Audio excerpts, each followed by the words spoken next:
हरे कृष्णा। सभी भक्तों का स्वागत है और हम चर्चा कर रहे हैं हमारे प्राण प्यारे परम आराध्य जगत गुरु कृष्ण कृपा मूर्ति एसी भक्ति वेदांत स्वामी महाराज श्रील प्रभुपाद जी के प्रणाम मंत्र के ऊपर। ये चौथा भाग है। अभी तक 3 भाग हो चुके हैं जिनका लिंक मैं नीचे डिस्क्रिप्शन में दे दूंगा, आप देख सकते हैं। सबसे पहले भाग में हमने दर्शन किए प्रभुपाद जी के जो प्रणाम मंत्र है उसको एक हाई लेवल एक ओवरव्यू से हमने समझा कि हर एक पंक्ति जो है हमें क्या संदेश देती है, हर एक शब्द का जो है एक लिटरल मीनिंग क्या है। हमने देखा कि कैसे जो तीनों प्रश्न हैं गौड़ीय वैष्णव सिद्धांत के, संबंध, अभिधेय और प्रयोजन, वो कैसे इस मंत्र में समाये हुए हैं।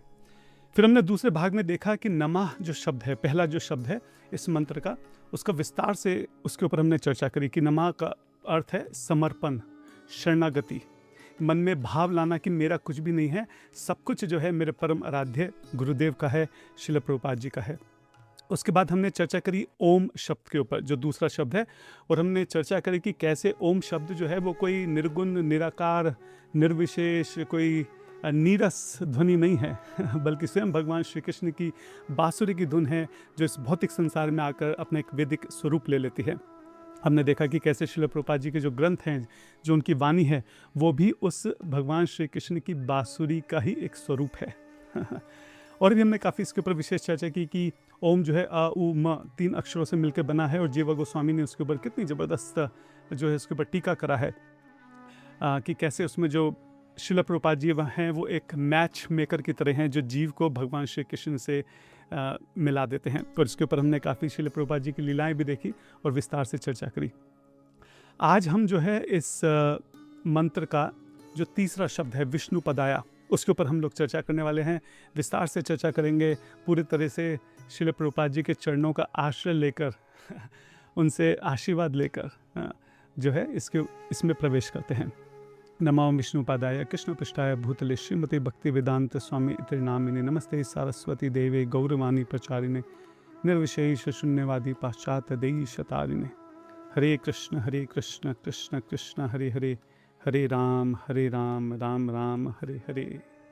तो आज हम देखेंगे कि कैसे जो विष्णु पदाय है वो एक बहुत अत्यंत शक्तिशाली शब्द है।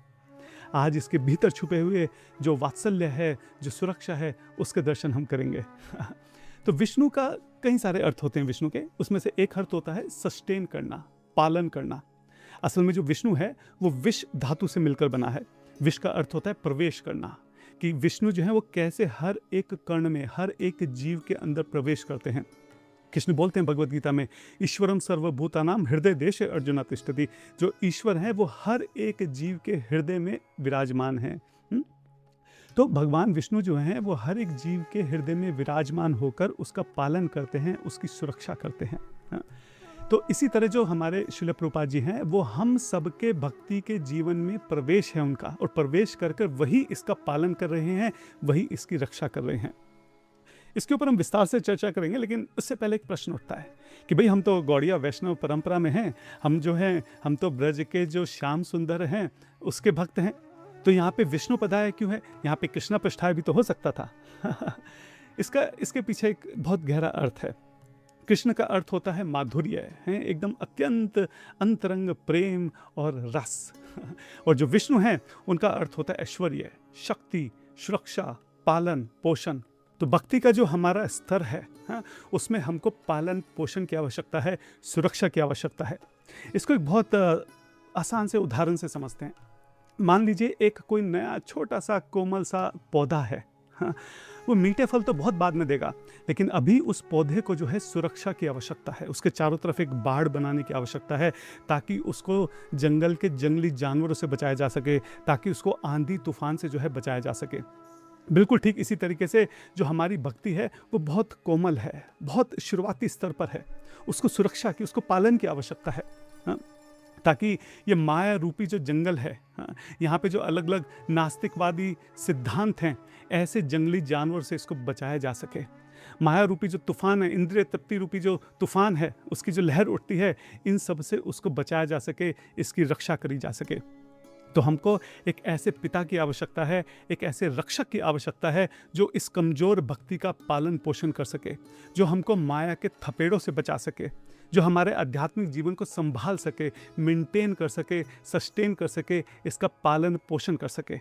इसलिए यहाँ पे श्रील प्रभुपाद जी को जो है इनके मंत्र में विष्णु पदाया करके जो है यहाँ पे संबोधित किया गया है कि विष्णु के समान वो सारे भक्तों की भक्ति को सस्टेन करते हैं।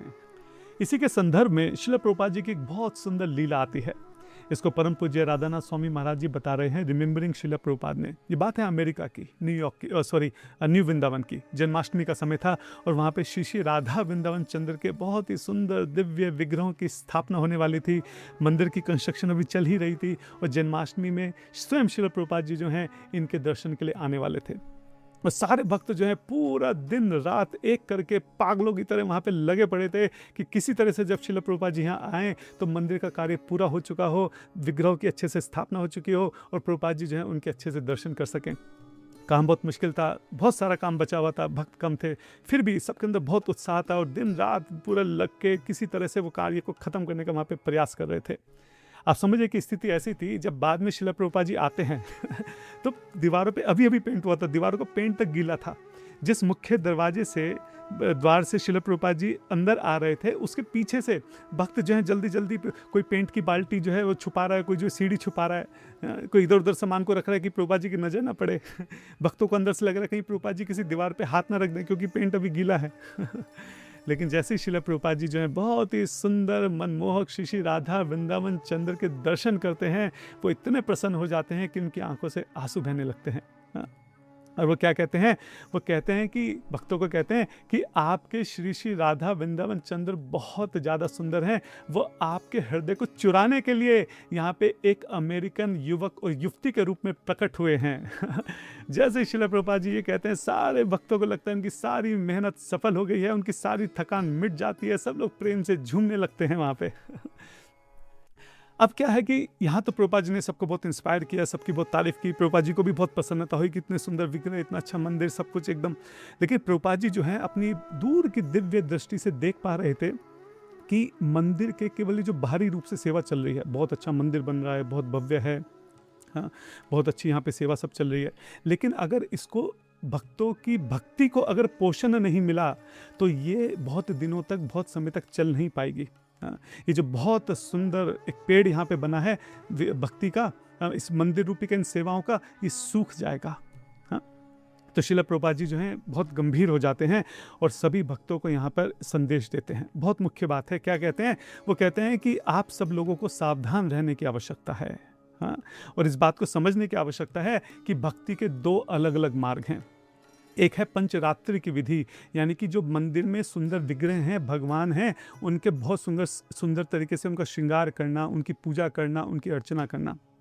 और दूसरा है भागवत विधि, यानी कि रोज जो है हरि नाम लेना, रोज जो है भागवतम का सानिध्य लेना, भागवतम की क्लासेस जो हैं रोज सुबह जो मंदिर में होती हैं उनको रोज जो है अटेंड करना। तो यहाँ पे प्रभुपाद जी फिर एक बहुत अच्छी एनालॉजी देकर समझाते हैं कि जैसे किसी ट्रेन की दो पटरी होती हैं, उन दोनों पटरी जब सही तरह से अपनी जगह पर होंगी, अगर गाड़ी उन दोनों पटरियों पे सही ढंग से चलेगी तभी वो अपनी मंजिल तक पहुँच पाएगी। हाँ, तो ये जब प्रभुपाद जी कहते हैं तो सारे भक्त जो हैं वो एकदम उनको समझ में आता है कि वो कहाँ गलती कर रहे हैं और प्रभुपाद जी कैसे उनकी रक्षा करने की कोशिश कर रहे हैं, उनको संभालने की कोशिश कर रहे हैं। ना, तो प्रभुपाद जी यहाँ पे बोलते हैं कि अगर आप रोज़ जो है नाम जप नहीं करेंगे, अगर आप रोज़ जो है श्रीमद् भागवतम की कथा को जो है अटेंड नहीं करेंगे, तो मैं आपको बताता हूँ कि एक दिन क्या होगा। एक दिन ऐसा आएगा कि जिन सुंदर राधा वृंदावन चंद्र की सेवा के लिए आप आज दिन रात भाग रहे हैं, आप प्रेम से झूम रहे हैं, वही सेवा जो है आपको आने वाले समय में बोझ लगने लगेगी और आपको लगेगा कि मेरे गुरुदेव ने मुझे ये इस बोझ के तले क्यों दबा दिया है। रोज रोज आपको आलस आने लगेगा। तो प्रभुपाद जी जो है वो यहाँ पे चेतावनी दे रहे हैं और प्रभुपाद जी की इन चेतावनी को सुनकर जो है सारे भक्त जो हैं उसको बहुत गंभीरता से लेते हैं। और परम पूज्य राधानाथ महाराज बताते हैं कि प्रभुपाद जी की इस चेतावनी के बाद सारे भक्त जो हैं वो सुबह 2 बजे उठ जाया करते थे, अपने 16 माला जो है बहुत अच्छे से पूरा करा करते थे, भागवतम की जो है क्लासेस अटेंड करने लगे। भक्तों की साधना में जो है एक बहुत ज़्यादा उत्साह वहाँ पे देखा गया और सब लोग जो है अपनी साधना को बहुत गंभीर, बहुत सीरियसली लेने लगे। तो अब बात यहाँ पे आती है कि श्रील प्रभुपाद जी ने खाली इंस्पायर नहीं किया, ऐसा नहीं कि खाली तारीफ की कि आप बहुत अच्छा कर रहे हैं, बहुत अच्छा मंदिर बनाया, बहुत अच्छे विग्रह, वो तो है ही, लेकिन प्रभुपाद जी दूरदृष्टि से देख पा रहे हैं कि अभी तो ये सब होता हुआ दिख रहा है, लेकिन अगर ये जो एक्सटर्नली, जो बाहरी रूप से सेवाएं दिख रही हैं, अगर इंटरनली, अगर अंदरूनी रूप से इनकी भक्ति को पोषण नहीं मिला, इनके हृदय को वो भक्ति का पोषण नहीं मिला जो मिलना चाहिए, तो बाहरी रूप से जो सेवाएं हैं वो भी बंद हो जाएंगी। हाँ? तो श्रील प्रभुपाद जी यहाँ क्या कर रहे हैं, भक्तों की जो भक्ति है उसकी रक्षा कर रहे हैं, उसका पालन कर रहे हैं, उनको संभाल रहे हैं। वो देख पा रहे हैं कि भविष्य में क्या हो सकता है, कैसे मैं इनको समझाऊं, कैसे मैं इनको बचाऊं, कैसे मैं इनको प्रोटेक्ट करूं, कैसे मैं इनका पालन करूं, कैसे मैं इनकी सुरक्षा करूं कि इनकी भक्ति बची रहे और इनकी सेवा और भक्ति दोनों जो है एक सुचारू रूप से आगे बढ़ती रहे। तो ये अर्थ होता है विष्णु पदाया का, जहाँ पे केवल माधुर्य नहीं है, जहाँ पे नियम है, जहाँ पे अनुशासन है, जहाँ पे इंस्ट्रक्शंस है, हैवी इंस्ट्रक्शंस है कई बार, कि कैसे अपनी भक्ति को जो है प्रोटेक्ट किया जा सके। इसलिए यहाँ पे जो है कृष्णा पदाया नहीं बल्कि विष्णु पदाया का जो है इस्तेमाल किया गया है। अब इसी को एक दूसरी दृष्टि से देखते हैं। हमने चर्चा करी कि विष्णु का अर्थ है प्रवेश कर जाना, व्याप्त हो जाना, कर्म कर्म में प्रवेश करना, व्याप्त होना, ऑल परवेडिंग। हम देखते हैं कि कैसे श्रील प्रभुपाद जी जो हैं वो भगवान के इस ऑल परवेडिंग, जो सर्वव्यापी गुण है, उसके साक्षात स्वरूप हैं। हम सब जानते हैं कि भारत में एक से बढ़कर एक बड़े बड़े महान संत हुए हैं जिन्होंने बहुत भजन करे हैं, और कई संतों ने या ज़्यादातर संतों ने कभी भी जो है वृंदावन की जो पवित्र सीमाएं हैं या नवद्वीप की जो पवित्र सीमाएं हैं उनसे बाहर नहीं निकले, हमेशा उनके अंदर रहकर ही उन्होंने भजन करे हैं। लेकिन जब हम श्रील प्रभुपाद जी को देखते हैं तो वो हमको कई बार न्यूयॉर्क की ठंडी सड़कों में दिखाई देते हैं, कभी हमें लंदन के बाज़ारों में दिखाई देते हैं, कभी हमें रशिया के नास्तिक माहौल में दिखाई देते हैं, कभी हमें टोक्यो, कभी ऑस्ट्रेलिया, कभी कहीं। अब पूरी दुनिया में ऑल परवेडिंग होकर, सर्वव्याप होकर अलग अलग जगह उनके दर्शन होते हैं। तो श्रील प्रभुपाद जी ने भगवान श्री विष्णु के जो श्री चरण हैं उनको केवल मंदिर की बेदी तक ही नहीं रखा, बल्कि उनको ले जाकर पूरी दुनिया में अलग अलग जगह पर नास्तिक जो देश है, नास्तिक शहर हैं, जहाँ माया का प्रचंड जो है प्रकोप है, वहाँ ले जाकर विष्णु के चरणों में को ले जाकर अलग अलग शहरों में, अलग अलग जगह पर उनकी स्थापना कर दी। इसलिए वह भगवान श्री विष्णु के ऑल परवेडिंग सर्वव्यापी जो गुण हैं साक्षात उसके स्वरूप हैं। अब प्रश्न ये उठता है कि कभी माया ने उनको रोका क्यों नहीं, माया का असर उन पर क्यों नहीं हो पाया? इसको एक बहुत सुंदर उदाहरण से समझते हैं। आप सोचिए कि भगवान श्री कृष्ण जो हैं वो तो रसराज हैं, वो हमेशा अपनी अंतरंग लीलाओं में, अपनी गोपियों के साथ, राधा रानी के साथ, हमेशा उनके साथ जो है प्रेम लीलाओं में व्यस्त रहते हैं। और ये जो भौतिक संसार है ये एक जेल की तरह है। हाँ, इस जेल को चलाने के लिए भगवान श्री कृष्ण अपना ही एक एक्सपेंशन जो रूप है श्री विष्णु के रूप में, उस रूप में जो है इस पूरे भौतिक संसार का जो है पालन करते हैं। हाँ, और माया देवी जो है वो इस जेल की जेलर की तरह हैं। तो जो विष्णु हैं वो सुप्रीम वार्डन है, सबसे उच्च अधिकारी है, उनकी देखरेख में सारा काम हो रहा है। माया देवी जो है वो उनके अंडर रहकर ही सारा कार्य करती हैं, एक जेलर की तरह कार्य करती हैं। तो इस जेल में ऐसा नहीं है कि कोई भी अंदर जा सकता है या कोई भी बाहर निकल सकता है। ये जो है एक बहुत कठोर नियमों के अनुसार, यहाँ पे कर्म सिद्धांत के अनुसार जो है यहाँ पे कार्य चलता है। लेकिन अगर वो जो सुप्रीम वार्डन है, जो सबसे उच्च अधिकारी है, अगर वो किसी अपने व्यक्ति को इस जेल में भेजता है और एक प्रमाण पत्र के साथ, एक आधिकारिक पत्र के साथ भेजता है कि ये व्यक्ति मेरे द्वारा भेजा गया है, ये मुझको रिप्रेजेंट कर रहा है, ये जो चाहे वो इस जेल के अंदर कर सकता है, तो जब माया देवी उस पत्र को देखती हैं तो फिर उस व्यक्ति के ऊपर वो अपना दबाव नहीं बनाती हैं। वो व्यक्ति स्वतंत्र है उस जेल में कभी भी जाने के लिए, कहीं भी जाने के लिए, और किसी भी कैदी को वहाँ से बाहर ले जाने के लिए। बिल्कुल ठीक इसी तरीके से जो श्रील प्रभुपाद जी हैं वो विष्णु पदाया हैं, वो स्वयं भगवान श्री विष्णु के रिप्रेजेंटेटिव हैं, वो उनके अबोर्ड से, उनके धाम से आए हैं। हाँ? और इसलिए माया देवी जो है कभी श्रील प्रभुपाद जी के ऊपर जो है उनका असर नहीं हो पाता है। श्रील प्रभुपाद जी जो है उनके पास पूर्ण स्वतंत्रता है कि वो किसी भी कैदी को इस जेल से निकालकर जो है बाहर ले जा सकते हैं। तो श्रील प्रभुपाद जी जो हैं वो कर्मों के कारण जो है इस जेल में नहीं आए हैं, इस भौतिक संसार में नहीं आए हैं, बल्कि स्वयं भगवान विष्णु के द्वारा भेजे गए हैं, जीवों के कल्याण के लिए भेजे गए हैं। और जो श्रील प्रभुपाद जी हैं वो क्या कर रहे हैं, इसके लिए एक और बहुत सुंदर कथा का जो है स्मरण करते हैं। भागवतम में हम सब जानते हैं कि बलि महाराज जी जो हैं वो वामन देव को वचन देते हैं कि मैं तुम्हें 3 कदम जो है भूमि दूंगा, अब वामन देव क्या करते हैं, वो शुरू के 2 कदमों में ही पूरे ब्रह्मांड को नाप देते हैं। अब पूछते हैं कि तीसरा कदम कहाँ रखूं, अपना वचन पूरा करो और मुझे बताओ कि मैं तीसरा कदम कहाँ रखूं। तो बलि महाराज क्या करते हैं, अपना सर आगे कर देते हैं। वो समझ जाते हैं कि और कोई नहीं, स्वयं विष्णु हैं। अपना सर आगे रखकर कहते हैं कि मेरे ऊपर कृपा करें, मेरे ऊपर दया करें और अपना तीसरा कदम जो है मेरे सर के ऊपर रखकर मुझे अपनी संपत्ति बना लें, मेरा कल्याण कर दें और मुझे हमेशा हमेशा के लिए अपना बना लें।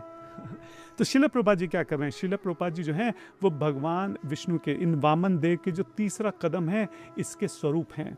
वो क्या कर रहे हैं, इस पूरे धरती पे अलग अलग शहरों पे अलग अलग जगहों पे जाकर जो नास्तिकवादी लोग हैं, जो कर्मकांडी लोग हैं, जो महापापी लोग हैं, उनके ऊपर दया कर कर विष्णु के ये जो तीसरा कदम है उनके सर पे रखकर उनका कल्याण कर रहे हैं और दोबारा से उन्हें भगवान श्री कृष्ण की संपत्ति बना रहे हैं। तो जब हम विष्णु पदाया बोलें तो हम अपने हृदय में ये स्मरण करें, शिला प्रभुपाद जी से प्रार्थना करें कि आप स्वयं जो हैं भगवान श्री विष्णु के श्री चरणों का स्वरूप हैं। हाँ, आप जो हैं, आपके पास पूर्ण अधिकार है कि आप उनके इन श्री चरणों को किसी के भी ऊपर रखकर उसका कल्याण कर सकते हैं। शिला प्रभुपाद जी मेरे ऊपर कृपा कीजिए, मेरे ऊपर दया कीजिए, दया करके इन श्री चरणों को मेरे मस्तक पर, मेरे सर पर रख दीजिए, ताकि मैं भी जो है भगवान श्री कृष्ण की संपत्ति बन सकूं, हमेशा हमेशा के लिए उनका हो सकूं। तो इस तरह का भाव जो है वो हमारे हृदय में होना चाहिए जब हम बोलते हैं विष्णु पदाया। इसी के संदर्भ में शिला प्रभुपाद जी की एक बहुत सुंदर लीला आती है। शिला प्रभुपाद लीलामृता में वॉल्यूम 1 1967 जनवरी सैन फ्रांसिस्को अमेरिका में एवलॉन बॉलरूम करके एक बहुत बड़ा हॉल था। वहाँ पे एक बहुत बड़े कार्यक्रम का आयोजन हुआ था जहाँ पे हजारों नौजवान युवक युवतियाँ जो हैं वो भाग लेने के लिए आए थे। ज़्यादातर युवक युवतियाँ जो थे वो हिप्पीज थे और वहाँ पे एक music rock dance music concert वहाँ पे हो रहा था। आप जरा अंदाज़ा लगाइए कि कितना बड़ा अंधेरा हॉल कमरा जो था वहाँ पे था, जहाँ पे हजारों युवक युवतियाँ जो हैं वो अंधनग्न स्थिति में आधे अधूरे कपड़ों में जो हैं पागलों की तरह नाच रहे हैं। ज़्यादातर सभी ने जो है वहाँ पे ड्रग्स ले रखी हैं, किसी ने वहाँ पे गांजा ले रहा है, कोई वहाँ पे मैरिजुआना, अलग अलग तरह के ड्रग्स जो हैं वहाँ पे वो हिप्पीज़ ले रहे हैं। खूब तेज कान फाड़ देने वाला जो है वहाँ पे म्यूज़िक चल रहा है, खूब तेज तेज आंखों में चुंधियान देने वाली जो लाइट होती है वो जलबुझ वहाँ पे रही है। पूरा कमरा धुएं धंधकार से भरा हुआ है। आप अंदाज़ा लगाइए कि किस तरीके से वहाँ पे जो है ये रॉक शो म्यूज़िक कंसर्ट जो है वहाँ पे चल रहा होगा। किसी महापुरुष की तो बहुत दूर की बात है, अगर कोई थोड़ा सा भी सभ्य व्यक्ति भी हो वो भी ऐसा नर्क जैसा माहौल देखकर जो है मीलों दूर भाग जाए। लेकिन हम यहाँ पे बात कर रहे हैं शिला प्रभुपाद जी की जो विष्णु पदाया हैं। शिला प्रभुपाद जी जो हैं वो इस हॉल के अंदर एंटर करते हैं, इस हॉल के अंदर प्रवेश करते हैं और उसके बाद फिर यहाँ पे जो होता है वो हमेशा हमेशा के लिए इतिहास के पन्नों में अमर हो जाता है। क्या होता है, शिला प्रभुपाद जी जो हैं वो एलन गिन्सबर्ग के साथ मिलकर जो है मंच पर जाते हैं और मंच पर जाकर करुणा भरी नज़रों से सारे इन युवक युवतियों पर देखते हैं। इनके ऊपर क्रोध नहीं करते, गुस्सा नहीं करते, इनको डांट फटकारते नहीं हैं, बल्कि दोनों हाथ फैलाकर करुणा भरी नज़रों से बहुत प्रेम से चारों तरफ इन युवक युवतियों को जो है नाचते हुए देखते हैं। जो ड्रग्स में पागल हो रखे थे, आधे अधूरे कपड़े पहन रखे थे, गिरे पड़े थे, कुछ लोग बेहोश हो गए वहाँ पर गिरे पड़े थे, बहुत बुरी स्थिति वहाँ पर थी। जैसे इन युवक युवतियों का ध्यान जो है शिला प्रभुपाद जी की तरफ जाता है वो एकदम आश्चर्यचकित रह जाते हैं। शिला प्रभुपाद जी का जो पूरा शरीर है वो आध्यात्मिक सूर्य के समान वहाँ पे चमक रहा था। आप जरा अंदाज़ा लगाइए कि ऐसे माहौल में एक भारतीय सन्यासी जो है गेरुए रंग के कपड़े पहनकर ऊंचे स्टेज पे खड़ा हुआ है। बड़े से माथे पे खूब बढ़िया सा जो गोपी चंदन तिलक लगा हुआ है, गले में कंठी माला है, हाथ में जप माला है, सर जो है उनका मुंडा हुआ है, बड़ी बड़ी खिले हुए कमल के फूल जैसी बड़ी बड़ी पंखड़ियों जैसी बड़ी बड़ी आंखें हैं जो करुणा से भरी हुई हैं, जो चारों तरफ इन युवक युवतियों के ऊपर जो है दृष्टि डाल रही हैं। इन युवक युवतियों को ऐसा लगा कि जैसे आज किसी कीचड़ में कमल का फूल खिल गया हो। ऐसा लगा जैसे किसी बहुत अंधेरी काली गहरी गुफा के अंदर जो है किसी सूरज की पवित्र किरण ने प्रवेश कर लिया हो। इन सब युवक युवतियां जो थे ये भटके हुए नौजवान थे जो जीवन में अपने उद्देश्य को ढूंढ रहे थे, माया से, नशे से, निराशा के अंधकार में डूबे हुए थे। हमने देखा है जैसे सूर्यमुखी फूल होते हैं ना, वो रात को जो है मुरझा जाते हैं, लेकिन जैसे ही सुबह को सूरज जो है प्रकाशित होता है, सूरज उदय होता है, सूर्य के दर्शन करके ये खिल उठते हैं। बिल्कुल ठीक इसी तरह ये जितने भी नौजवान युवक युवती थे, उन सूर्यमुखी फूलों के समान जो है इस नशे में धुत होकर जो है मुरझाए हुए थे। लेकिन जैसे ही वो इस आध्यात्मिक सूर्य की तरफ देखते हैं, श्रील प्रभुपाद जी के जगमगाते हुए शरीर से निकलती हुई उन आध्यात्मिक रोशनी को देखते हैं, ये भी उस सूर्यमुखी फूल के समान जो है खिल उठते हैं। उसके बाद श्रील प्रभुपाद जी जो हैं वहाँ पे अपनी जो उनकी फेमस धुन है, वहाँ पे हरे कृष्णा मंत्र जो है उसका कीर्तन प्रारंभ करते हैं। हरे कृष्णा कृष्णा कृष्णा हरे हरे, हरे राम राम राम हरे हरे। और कुछ ही देर में देखते देखते क्या होता है कि जितने भी नौजवान युवक युवतियां हैं, इनके हाथ में जो भी ड्रग्स थी, सिगरेट थी, वो नीचे गिरने लगती हैं। धीरे धीरे ये भी अपने हाथ ऊपर उठाकर जो है हवा में लहराने लगते हैं। ऐसा लगता था जैसे मान लो अगर किसी खेत में कोई फसल है, तेज हवा चलने के कारण जो है हवा में झूम रही है। बिल्कुल ठीक इसी तरीके से ये जो नौजवान युवक युवतियां थे, इनके सबके हाथ थोड़ी देर में ऊपर हो जाते हैं और हवा में जो है लहराने लगते हैं, हवा में झूमने लगते हैं। देखते ही देखते ये सारे जो वहाँ पे बच्चे थे, जो नशे में धुत थे, वो वहाँ पे श्रील प्रभुपाद जी के साथ जो है कीर्तन करने लगते हैं। देखते ही देखते जो इतना अपवित्र और नरक जैसी जो जगह थी, कुछ ही समय में ये वैकुंठ जैसी बन जाती है। और ये जो रॉक कंसर्ट वहाँ पे चल रहा था, देखते ही देखते ये यहाँ पे हरिनाम संकीर्तन के महायज्ञ का रूप ले लेता है। तो हम देखते हैं कि जैसे भगवान विष्णु हैं, ठीक है, वो ब्रह्मांड के हर एक कण में व्याप्त हैं। उनको कोई भी अशुद्धता, कोई भी पवित्रता जो है वो छू नहीं सकती है। बिल्कुल ठीक इसी तरह श्रील प्रभुपाद जी जो हैं वो विष्णु पदाया हैं। उनको भी कोई अपवित्रता, कोई अशुद्धता जो है वो छू नहीं सकती है, बल्कि जहाँ जहाँ उनके कदमों का स्पर्श होता है, वो हर एक जगह जो है, वो हर एक स्थान जो है वो परम शुद्ध और परम पवित्र जो है बन जाता है। श्रील प्रभुपाद जी ने हमको दिखाया कि कैसे जो भगवान श्री विष्णु के चरण हैं, केवल वो मंदिर की बेदी पर ही नहीं हैं, बल्कि उन्होंने मंदिर की बेदी से उनको उठाकर दुनिया के सबसे अनाथ, सबसे भटके हुए, नशे में जो धुत बच्चे थे, उनके सर पे ले जाकर उनको रख देते हैं, उनके हृदय में उनको रख देते हैं और इन सबको भक्त बना देते हैं। तो जब हम विष्णु पदाय कह रहे हैं, हम उन सर्वव्यापी श्रील प्रभुपाद जी को, जो भगवान विष्णु की कृपा को लेकर सर्वव्याप होकर कण कण में जाकर जो ये नशे में और जो भटके हुए जो नौजवान हैं, इनको नरक के दरवाजे से निकालकर स्वयं भगवान श्री विष्णु के श्री चरणों तक ले जा रहे हैं। ऐसे सन्यासी को, ऐसे महापुरुष को जो है हम यहाँ पे प्रणाम कर रहे हैं। एक बार ये जो विष्णु पदाया शब्द है, इसको और थोड़ा गहराई से समझते हैं और इसका डीप जाके इसका एग्जैक्ट मतलब क्या है उसको समझते हैं। जब हम बोलते हैं विष्णु पदाया, इसका अर्थ ये नहीं है कि श्रील प्रभुपाद जी जो हैं भगवान श्री विष्णु के दर्शन के लिए टेम्परेरी उनके पास जाते हैं, या उनके चरण कमलों के दर्शन के लिए कभी कभार उनके पास जाते हैं। ऐसा नहीं है, वो वहाँ के परमानेंट रेजिडेंस हैं, नित्य निवासी हैं वो वैकुंठ धाम के। जैसे देवी देवता हैं, ब्रह्मा जी हैं, ये सब जो है कभी कभार जो है किसी काम से, किसी इच्छा से भगवान श्री विष्णु के दर्शनों के लिए उनके पास जाते हैं। टेम्परेरी जाते हैं, दर्शन करते हैं, वंदना करते हैं, अपनी इच्छा रखते हैं, वापिस आ जाते हैं। वहाँ रह नहीं जाते, वो उनका परमानेंट घर नहीं है। लेकिन विष्णु पदाया का मतलब है कि उन श्रील प्रभुपाद जी जो है वहाँ के, उनके पास परमानेंट रेजिडेंसी है वैकुंठ धाम की। जैसे मान लो कई बार हम लोग विदेश में जाते हैं तो अलग अलग जगह का वीज़ा भरते हैं, लेकिन उस फॉर्म में लिखा जाता है कि आप सिटीजन कहाँ के हैं, आपकी परमानेंट रेजिडेंसी जो है वो कहाँ की है। तो वहाँ हम लिखते हैं इंडियन, हाँ, इंडिया की है। वीज़ा हो सकता है यूएस का हो या किसी और कंट्री का हो, लेकिन रेजिडेंसी, मूल निवासी कहाँ के हैं, वो तो भारतीय ही हैं। इसी तरह से श्रील प्रभुपाद जी जो हैं वो वैकुंठ के निवासी हैं। आप जरा विचार कीजिए कि जब हम श्रील प्रभुपाद जी को प्रणाम कर रहे हैं, हमारे अंदर एक भाव आना चाहिए कि हम एक वैकुंठ के नित्य निवासी को हम प्रणाम कर रहे हैं, जो हमारी आंखों के सामने जो है हमारे ही ऊपर कृपा करके जो है, करुणा करके, दया करके प्रकट हो गए थे, लेकिन वो वैकुंठ के निवासी हैं। जैसे कछुआ है, कछुए का एक उदाहरण लेते हैं। कछुआ जो है वो अपनी जो पीठ होती है उसके अंदर वो विश्राम करता है, वो उसका घर है। और वो अपने घर को हमेशा साथ में लेके चलता है। हाँ, चाहे वो जंगल में हो, चाहे वो पानी में हो, चाहे वो किसी भी स्थान में हो, उसका घर हमेशा उसके साथ में रहता है, उसी के अंदर ही हमेशा विश्राम करता है। इसी तरीके से शिला प्रभुपाद जी बाहर से हमको देखने में लग सकता है कि वो न्यूयॉर्क की गलियों में हैं, वो जो है लंदन में है, हाँ, वो तो मायापुर में है, वो वृंदावन में, वो भारत के हैं। हाँ, देखने में हमको ऐसा लग सकता है कि वो यहाँ है, वो यहाँ है, लेकिन वो कहीं भी हो, उनका घर जो है वो हमेशा वैकुंठ धाम रहता है। उनकी जो चेतना है वो हमेशा भगवान के चरणों के स्पर्श में ही रहती है। उनका जो घर है वो कभी बदलता नहीं है, वो हर पल हर सांस में जो है साक्षात भगवान के उन्हीं चरणों के भीतर जो है वो निवास करते हैं। इसी के संदर्भ में शिला प्रभुपाद जी की एक बहुत सुंदर लीला आती है।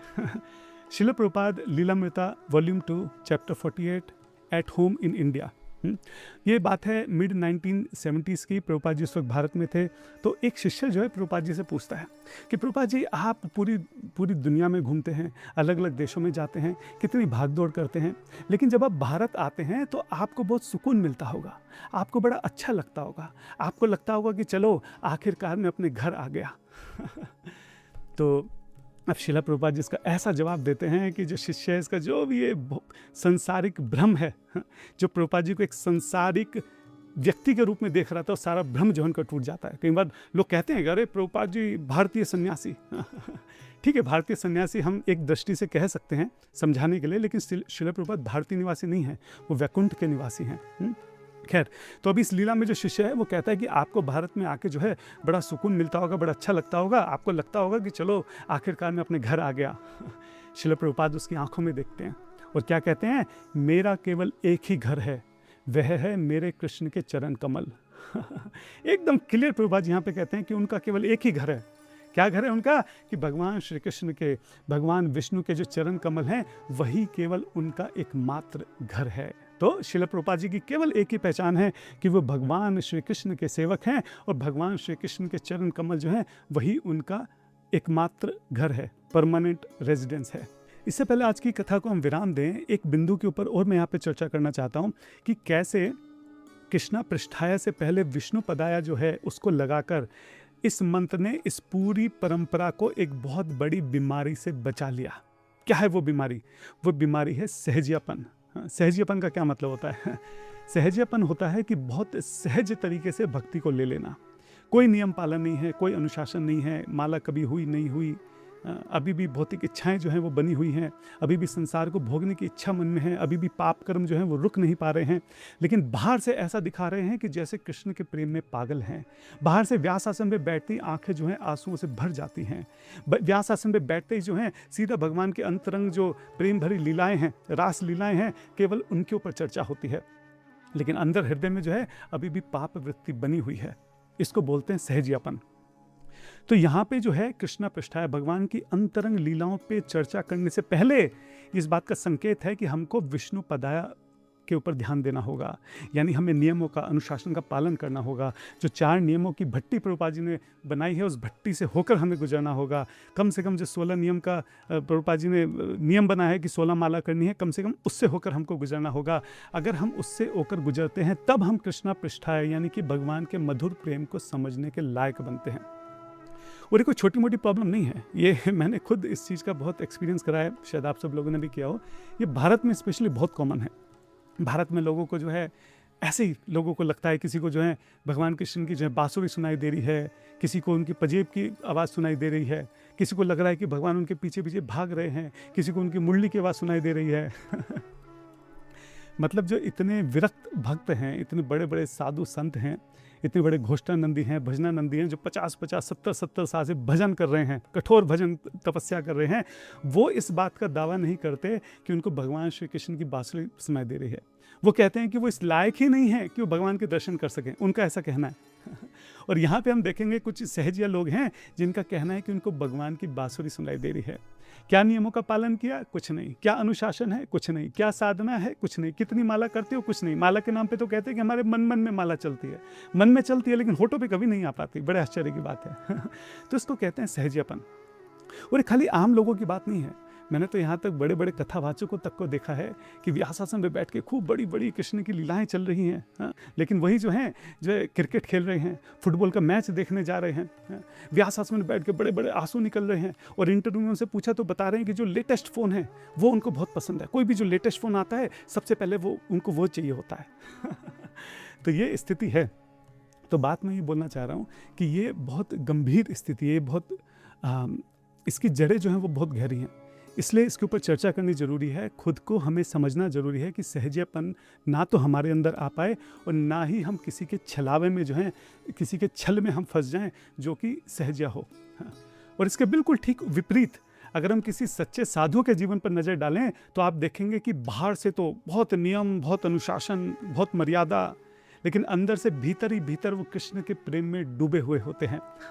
अगर हम श्रील प्रभुपाद जी के जीवन पर नज़र डालें तो बाहर की से अगर हम देखें तो इतने बड़े हरिनाम संकीर्तन के सेनापति हैं, इतने कठोर सन्यासी हैं, माया से अकेले लड़ रहे हैं, मैनेजमेंट देख रहे हैं, अपने शिष्यों को कड़े नियम जो हैं वो सिखा रहे हैं, विष्णु पद आया। लेकिन अंदर क्या चल रहा है? अंदर जो है वो साक्षात श्रीमती राधा रानी की अत्यंत कोमल और अंतरंग दासी हैं, मंजरी हैं, फूल से भी ज़्यादा जो है मुलायम है, दिन रात जो है श्याम सुंदर के प्रेम रस में डूबे रहते हैं।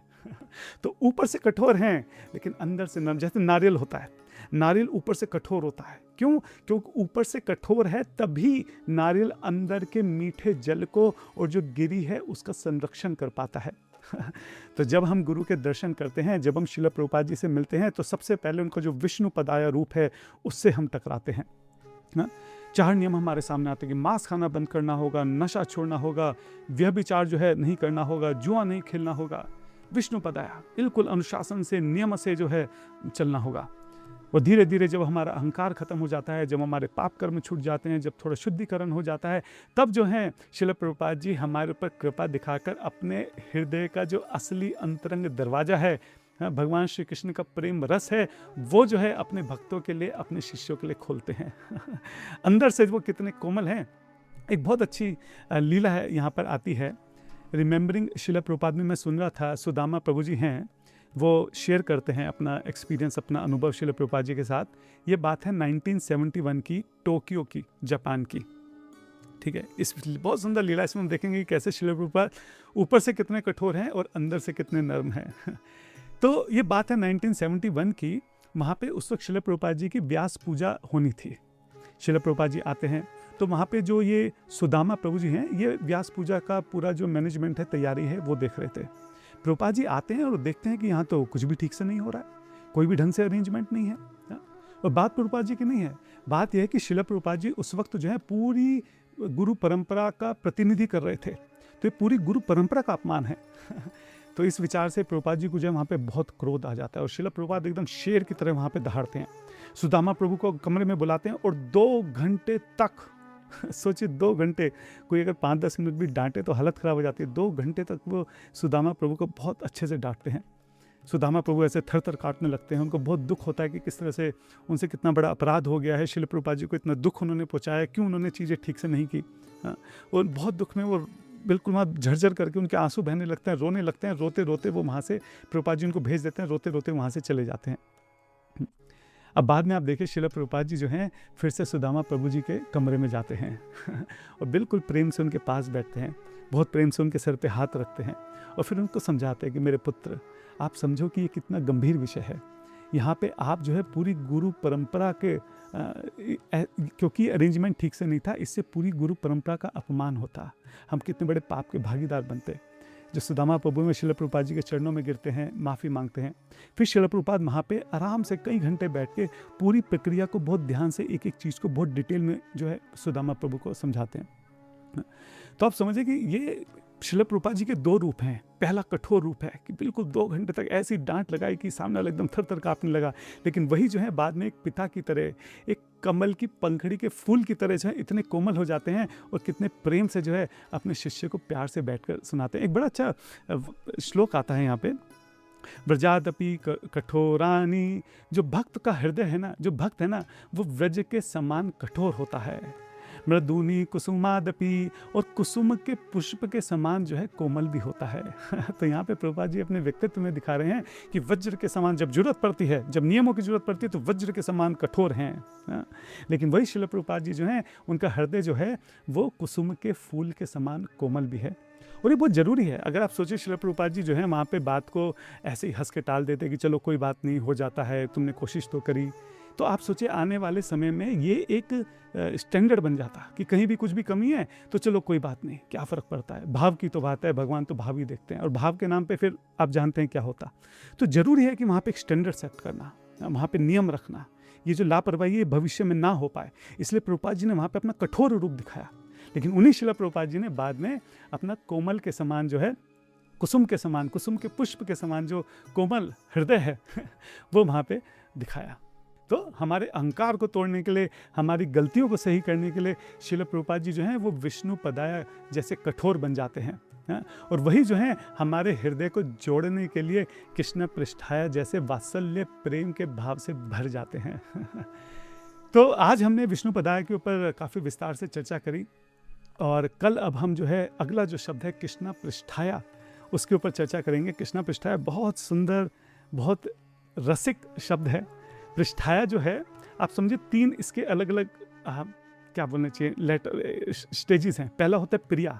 प्रिया मतलब जब कोई किसी को बहुत पसंद होता है, डियर होता है।